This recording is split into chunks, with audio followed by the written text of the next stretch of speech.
Hey guys, it's Saturday here on Pagan Perspective, and I'm Brendan, and this week we are talking about mental health and pagan and spiritual practices.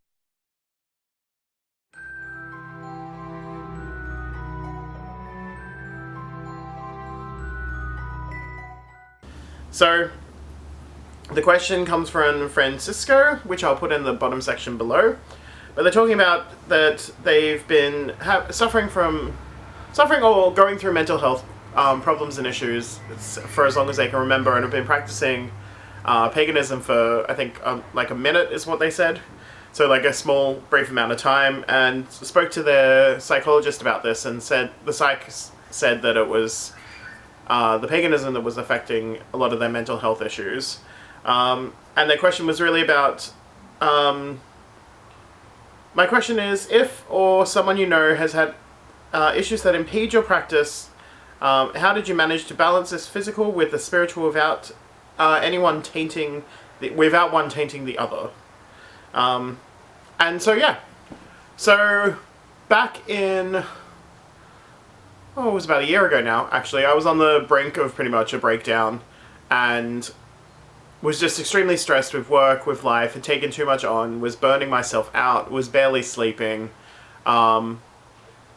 But I'd also realized in that time I'd really kind of stepped away from my practice. I wasn't grounding, I wasn't triple soul aligning, I wasn't doing any energetic practices that I normally would, because I was allowing so much of my time to be taken up by work, by other priorities and stresses that in my life, and instead of just stopping and slowing down, I kind of just let it all get to a bottleneck, and I was at the point of pretty much breakdown, explosion sort of thing, and it just got to a point, I found that my father was going through similar issues and was admitted into a psychiatric ward for a few days, so that kind of was the big sign I took from the universe, at least, that it was time for me to go see someone about some help.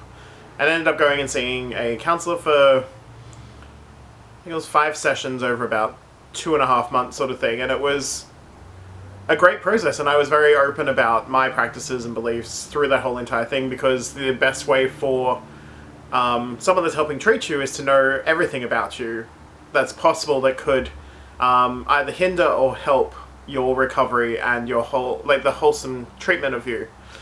Holistic treatment, really, of you.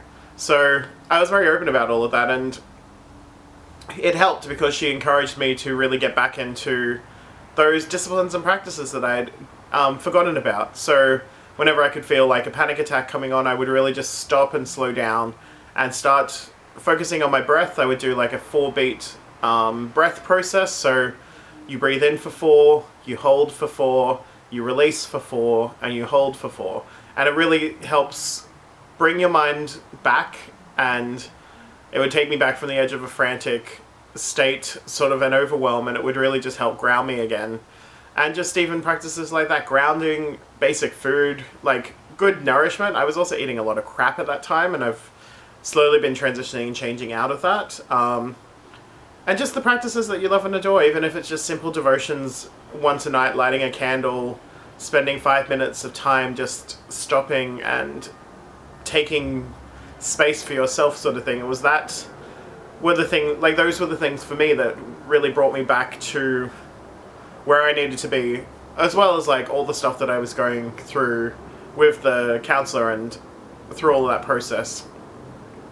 And it was really kind of that restoration that I'd put so much into my mundane sort of life, that I'd stepped so far away from my spiritual life that side of me was really depleted and diminished, and it was really stifling me in that process. And it was really about kind of restoring that balance back to a place where I could acknowledge the magical within the mundane world around me, and really restore a balance again. And I just kind of had thrown myself out of that, and it's like I always say when I talk to people about this process, it's really when you get into those frantic stages, like if you are like me, who has depression and anxiety issues, you nitpick the tiniest little things, and you mourn and beat yourself up over like things that were out of your control,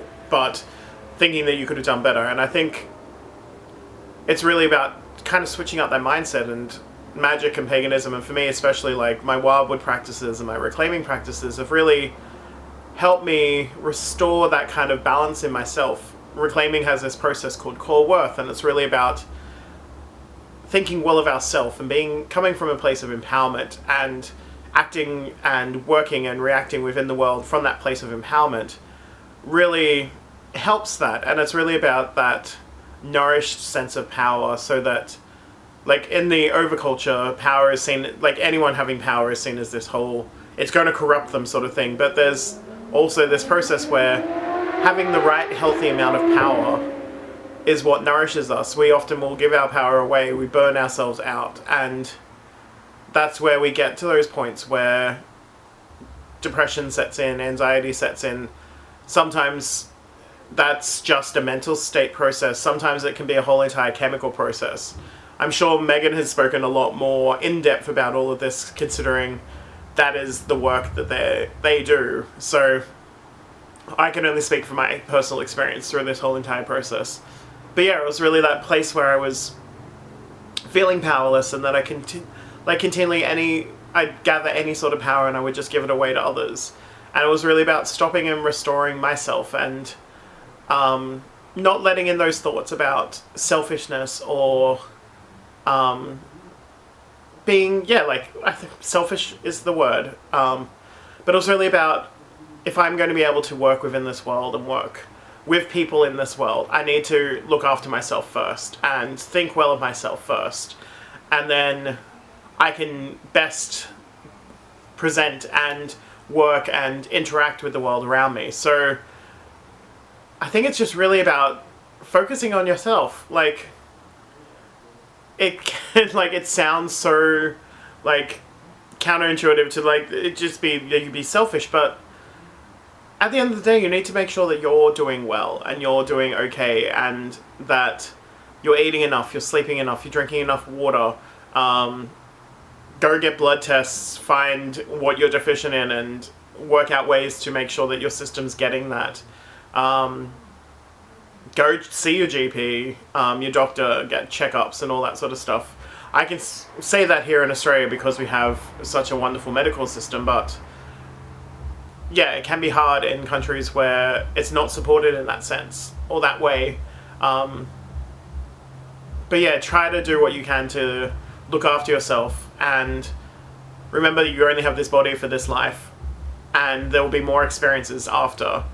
But make the most of this and make sure that you have a great, wonderful journey, and that there is going to be highs and lows, but it's all about the experience and how you could look at it, sort of thing. So I guess that's really all I'm going to say for this week. Balance is the key, really. If you're too focused on one thing, reorientate, check in with yourself and restore that balance. And if you need help, don't be afraid to ask for it. And also don't be afraid to put up those boundaries when you feel that people are forcibly trying to help you beyond what you currently need. Open conversations about that as well. And I think just clarity about what you're going through, because people can understand and not make more space for you, but can approach it in different ways. And it also helps us be able to interact with each other better at the end of the day. But that's it for this week. I hope you have a lovely weekend and you all had a lovely solstice for those in the Northern Hemisphere.